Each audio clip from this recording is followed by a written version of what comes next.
Hey everyone, welcome to byGoldenberry. I'm Tina. If you want to make your own face scrubbies to clean your face and remove your makeup in a more sustainable way, then you're in the right place. I'm going to show you how to make these really lovely, round, smooth, flexible face scrubbies that resemble a normal cotton face pad. I make these for myself and I really love using them, and I love knowing that I'm not throwing something away every time I remove my makeup. So let's get to it.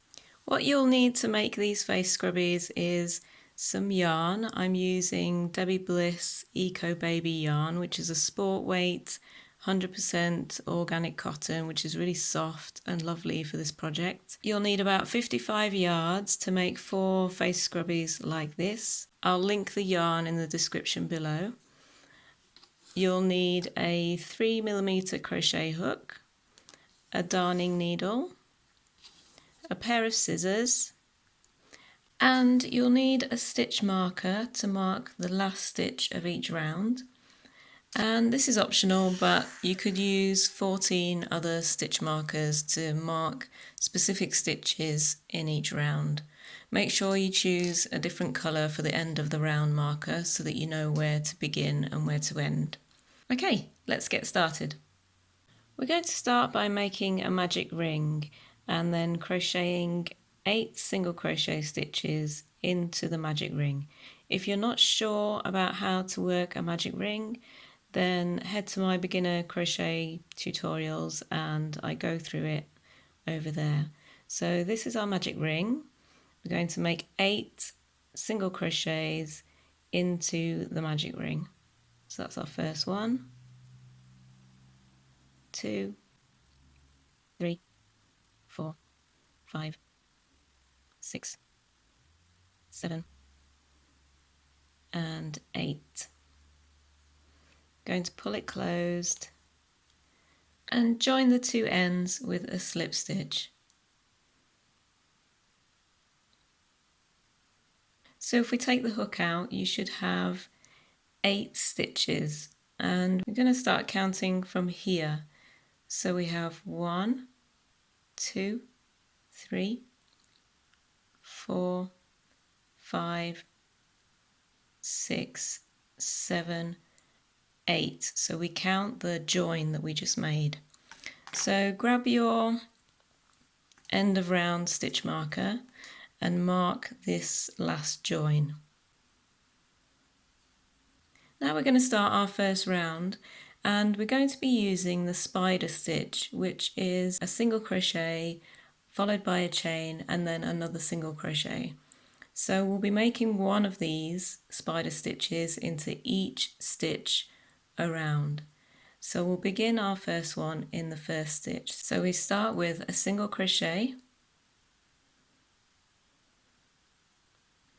chain 1, and then another single crochet into that same first stitch. And this is where your other stitch markers come in. For the next round, we'll be working into the chain 1s. So if you want to, you can mark the chain 1 with your other stitch markers so that you can keep track of where they are, because sometimes they get a bit lost. So we'll carry on like that. We'll do another spider stitch into the second chain of the round. So it's a single crochet followed by a chain and then another single crochet into that same stitch. And again you can mark the chain 1 to keep track. But you don't have to do this. Once you do a few of these spider stitches, you'll get the hang of where the chain 1 is. So I'm just going to take them out for now. So we'll carry on with our spider stitches into each chain around the circle. And meet me back here when you're at the end. I've come to the marked stitch, and I'm just going to take it out. We need to make sure that we're working into this last stitch of the round that we mark. So we'll take that out and make another spider stitch into that stitch.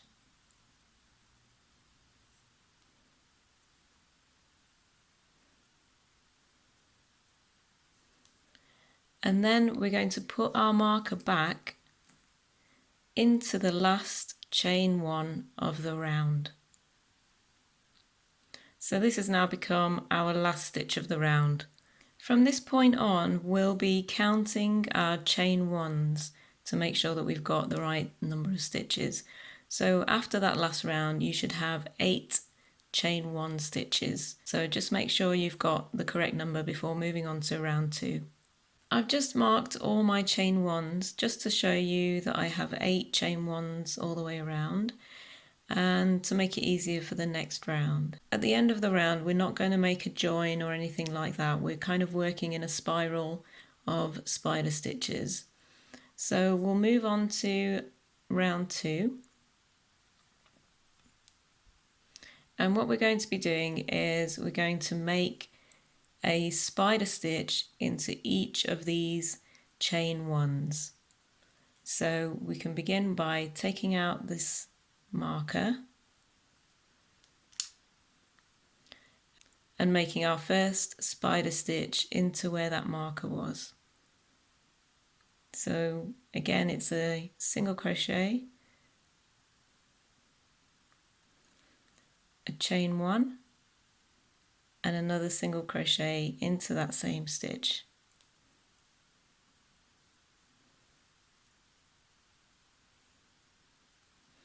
Again, you can carry on marking the chain 1s as you do them. But like I said, once you've made a few rounds, you'll get the hang of where the chain 1 is.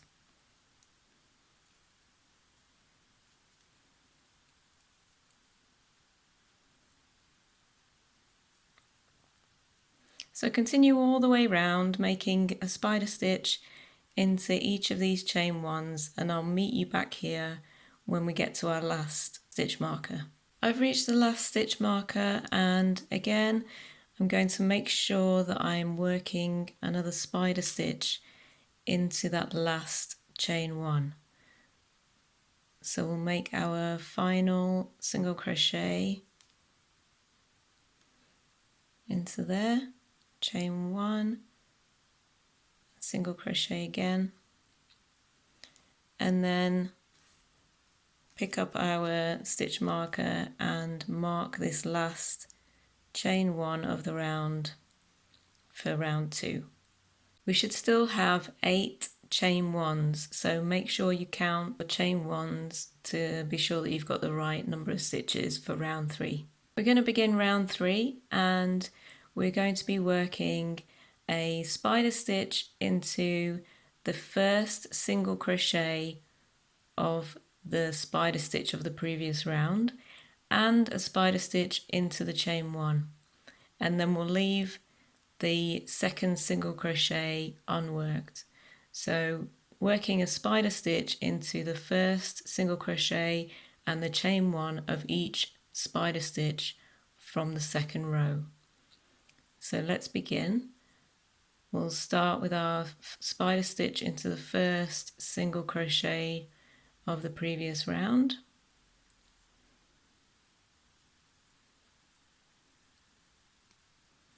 and then another spider stitch into that chain 1,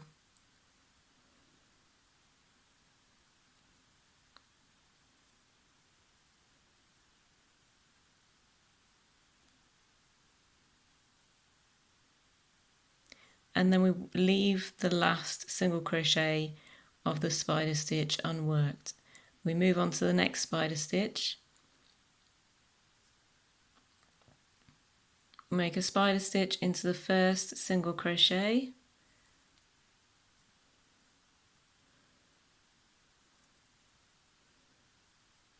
and then a spider stitch into the chain 1,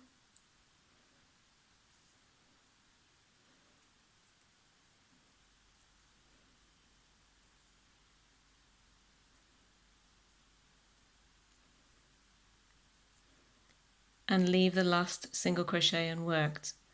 and the same again. We just keep doing that all the way around until we reach this marker. I've reached the last spider stitch of round 2 with the marker in it, and we're going to make sure that we work into that last marker. So we'll do a spider stitch into the single crochet before the chain 1 that we marked.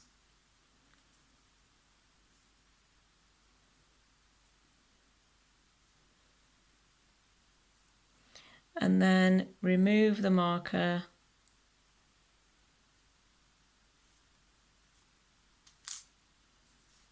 and spider stitch into that last chain 1 that was marked.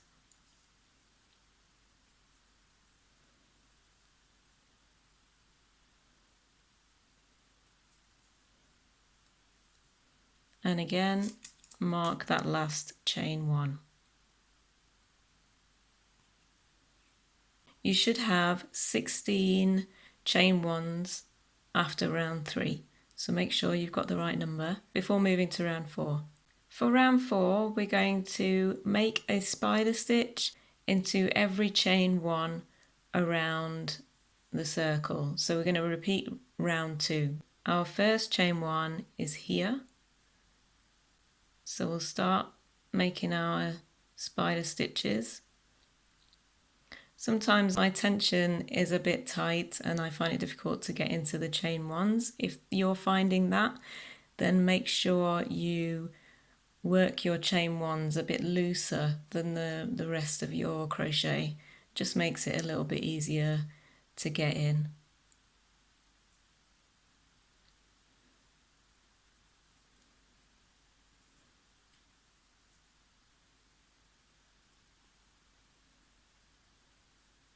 So that's our first spider stitch. We'll move on to our second chain 1.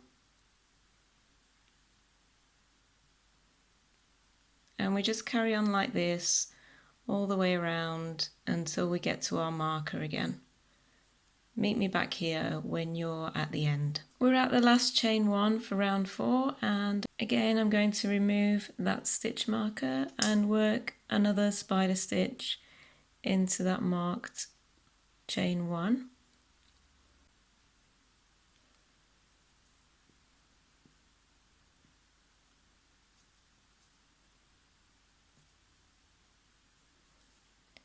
And mark that last chain 1 that I just made.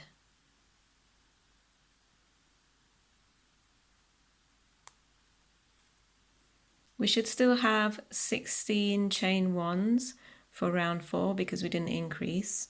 On round 5 we're going to be increasing a little. So we're going to be working a spider stitch into this first chain 1 of the first spider stitch.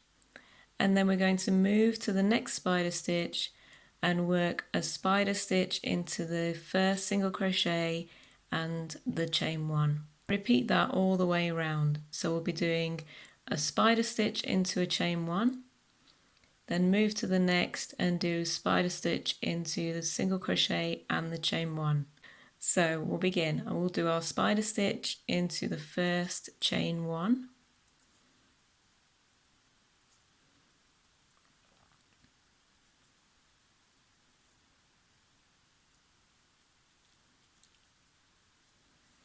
And then find the next spider stitch of the previous round and work a spider stitch into the single crochet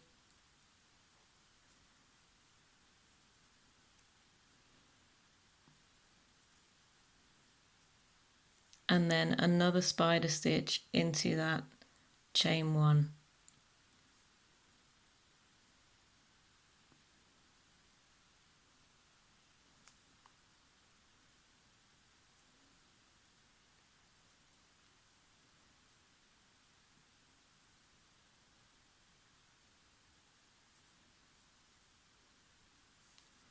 And then we move on to the next spider stitch and we'll work a spider stitch just into the chain 1.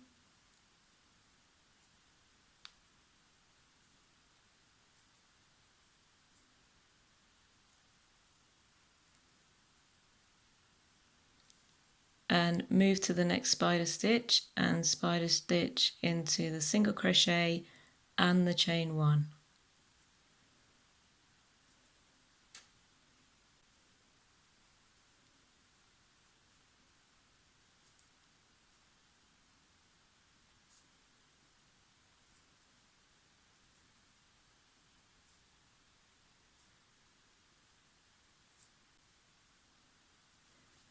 Okay, and repeat that all the way around again until you reach the marker. I've reached my marker, and again I'm going to make the last spider stitch into that marked stitch.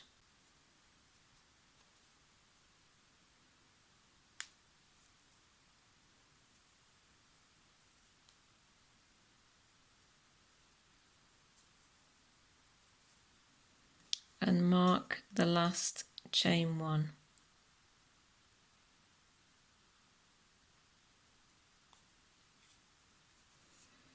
This is what it should look like, and you should have 24 chain 1s for round 5. We're going to start round 6, and again it's just a repeat of round 2, which is a spider stitch into each chain 1 all the way around. So we'll begin our first stitch here into the chain 1.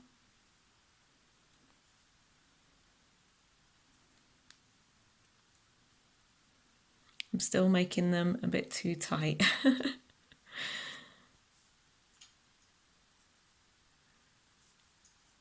Find our next one, which is here. Like I said, once you've made a few of these, you'll get used to where the chain 1s are and not need the stitch markers anymore. So continue like that all the way around, and meet me back here when you've reached your end of the round stitch marker. We're at the last stitch for round 6, and I'm just going to take this out again and do the same that we've been doing this whole time, and just make my last spider stitch into that marked chain 1.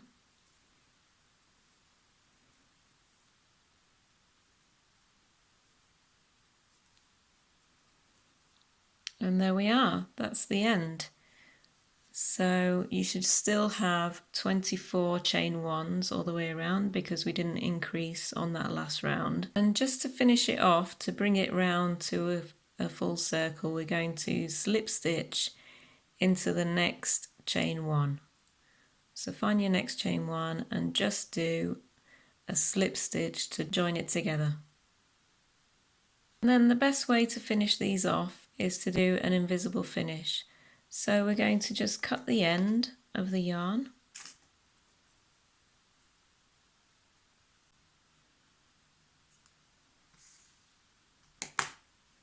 and we're going to pull this loop all the way up until it comes out. Get our darning needle,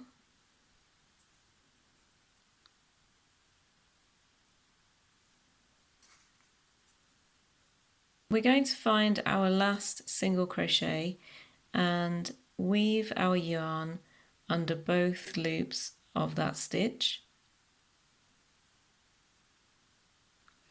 and then back into the middle of the last stitch.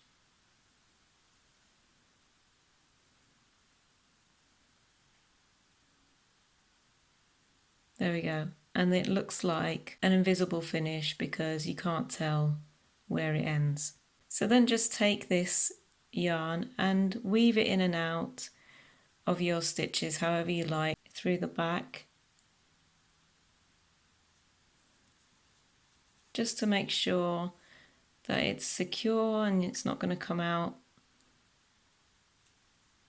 I'm just doing a quick version here, so obviously take your time and go in and out of various stitches in various directions to make sure that it's not going to come loose. And then once you're happy with it, just snip the ends, and you would do the same with this. You would need to weave it in and out to make sure it's secure, and it's done. So that's how to make your own sustainable face scrubbies. If you have any questions for me, just pop them in the comments below. I'll do my best to answer all of them, and I hope to see you next time.